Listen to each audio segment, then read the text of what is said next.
এই সরকারটা টিকে আছে যার উপরে, সেটা কি জানেন? সেটা যদি বুঝতে হয় তাহলে বুঝতে হবে নরেন্দ্র মোদী আসার আগে আরেকটা ঘটনা ঘটে গেছে, যেটা উল্লেখ করেছেন বিরোধী দলনেতা শুভেন্দু অধিকারী তার একটা সোশ্যাল মিডিয়া হ্যান্ডেল বা ফেসবুকে। শুভেন্দু অধিকারী তার পোস্টে লিখেছেন যে 2021 সালে বিধানসভা নির্বাচনের পর রাজ্য জুড়ে ভোট পরবর্তী হিংসায় বিজেপি কর্মীদের উপর নির্মম অত্যাচার চালানো হয়। বেলেঘাটার অভিজিৎ সরকার নৃশংস হত্যা তারই এক জ্বলন্ত দৃষ্টান্ত।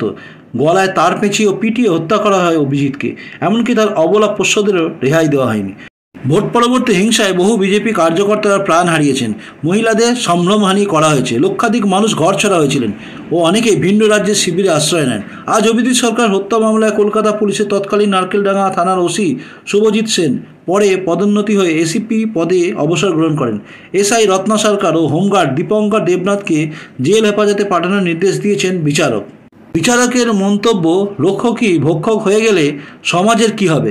সিবিআই তদন্ত সঠিক পথে এগোচ্ছে। ভোট পরবর্তী হিংসার ঘটনায় দোষীদের কেউই রেহাই পাবে না।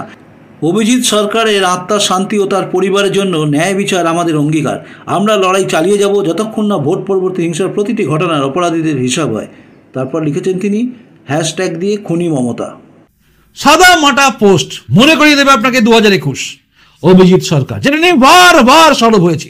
আমার প্রতিটা ভিডিও দেখবেন আপনি, আগের যেগুলো ভিডিওগুলো আমি বারবার একটা মৃত্যুর জন্য চিৎকার করে উঠেছি, সেটা হচ্ছে অভিজিৎ সরকার।